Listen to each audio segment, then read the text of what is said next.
Hey there guys! Today I'm back with my BooktubeAthon wrap-up.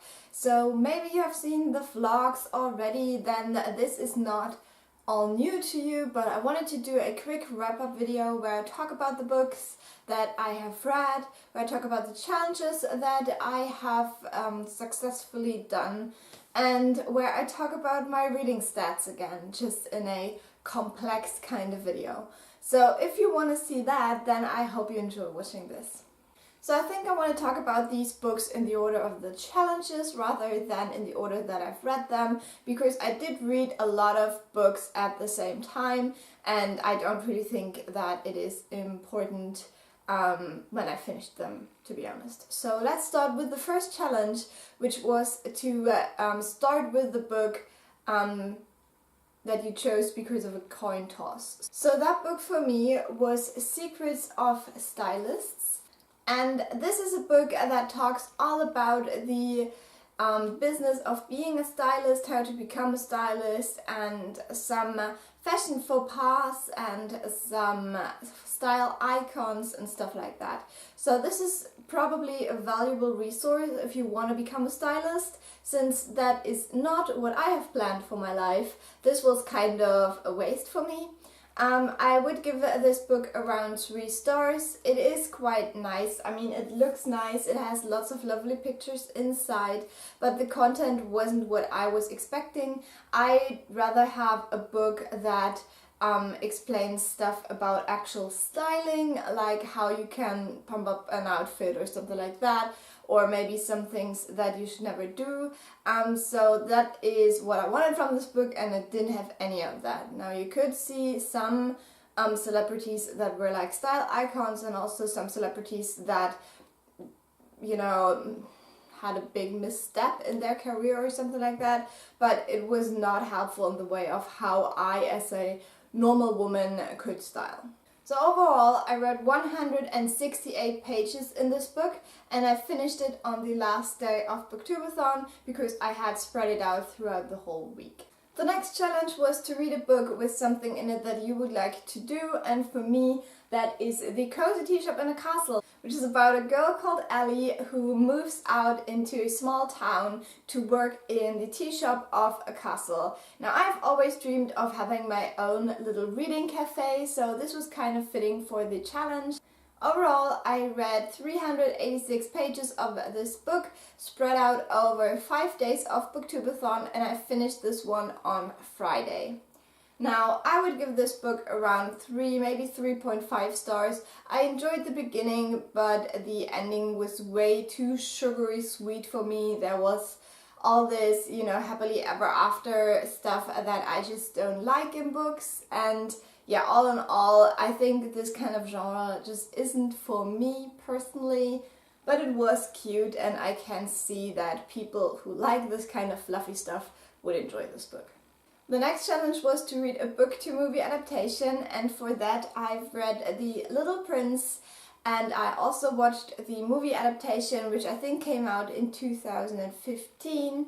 This book is absolutely fantastic. I think I gave it like 4.5 or 5 stars. I cried so much during the end. It drags a little bit in the middle, but the end is just so well done, and it's such a lovely book. And when you go and research the life of the author, which I can't pronounce because it is a French name, yeah, it's just very touching, and I loved it. I loved the movie as well. I cried through the movie as well. The overall message is just fantastic. So overall, I read 125 pages of this book. I read it all on Thursday, and I watched the movie on Friday. The next challenge was to read a book with green on the cover, which was perfect because I like to read these little Goosebumps books for readathons, and as you can see, the Goosebumps logo is green, and there's also like woods and stuff around the main character in this picture.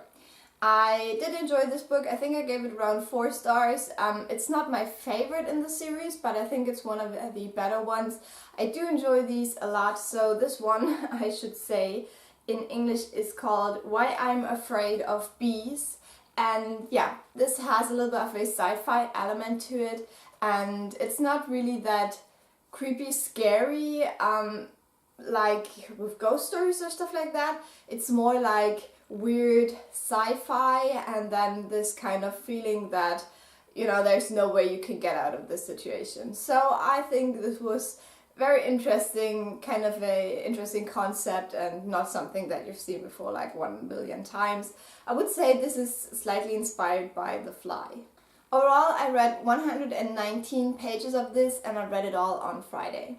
The next challenge was to read a book with a hat on the whole time. So I decided to read a very short book, which is this second volume of The Small Cat She, or something like that, which is a manga series for little children, all about this little kitten who gets lost and gets found by a family, and they decide to raise her.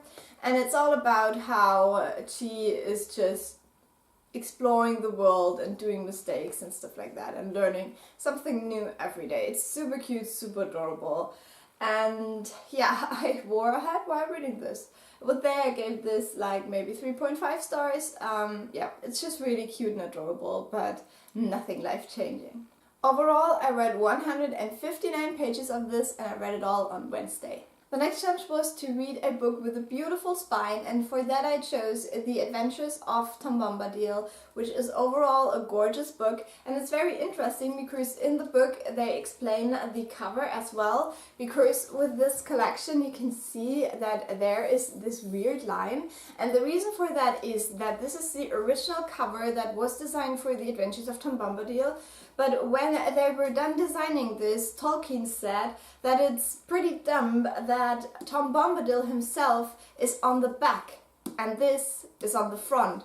Now this is a character from another poem in this collection. So for this book they decided to kind of cut the drawing up and put the back cover as a front cover with Tom Bombadil on it, and then, you know, the back cover is the actual front cover of the original, which I think is kind of genius, and that's the reason why it is this weird, kind of. But these editions are just absolutely stunning. I love it a lot. So, yeah, what can I say? This is a collection of Tolkien's poems, and I love Tolkien to bits. I gave this collection 5 out of 5 stars. And in the back you have around 170 pages of commentary on the actual poems. Like one for one, they go through the poems, they explain where they come from, how they've developed over time, what special words are in there and where they come from and stuff like that. So this was amazing. I absolutely loved it, and it made me so want to reread The Lord of the Rings. I just love Tolkien a lot. So yeah, this was perfect. So overall, I read 280 pages of this book, and I've read it throughout 2 days, Saturday and Sunday, of BooktubeAthon.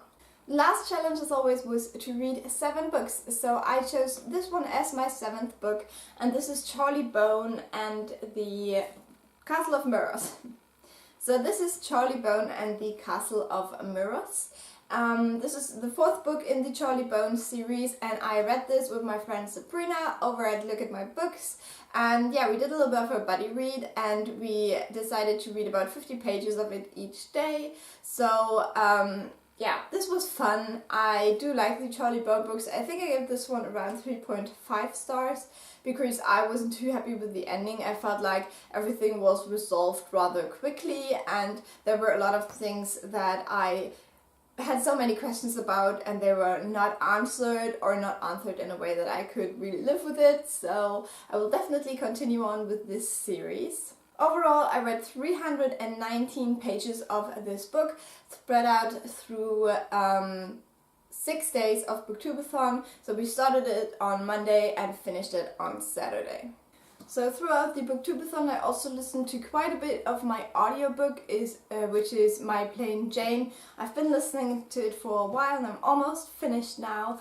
I love this book. I think it will be around a 4-star.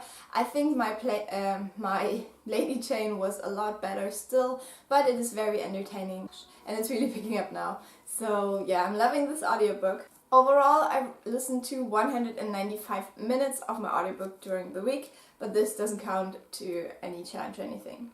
On Sunday I also started a new book because I was done with all of my books that I had for the challenges.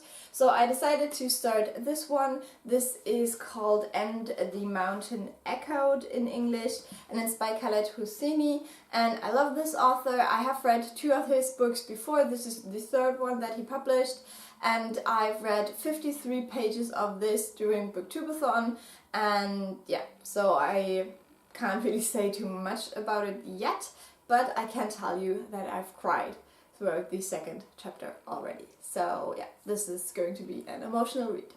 So this is all that I wanted to tell you today. I hope you enjoyed this.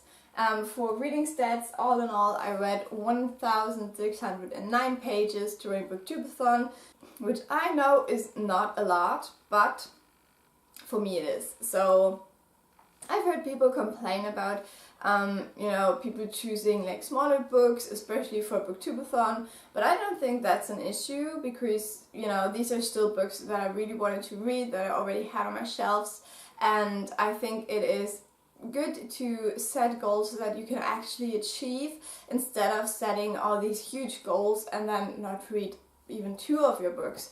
So I'm very happy with my BooktubeAthon and I enjoyed it a lot. It was very weird not to vlog during the days now. So yeah, I very much enjoyed this experience and I'm looking forward to the next one, hopefully next year. So we'll see. If you have done a BooktubeAthon wrap-up and I have not yet watched it, then please leave me a link down below so I can check it out. I would love that. And apart from that, I will talk to you soon. Bye! Mm-hmm.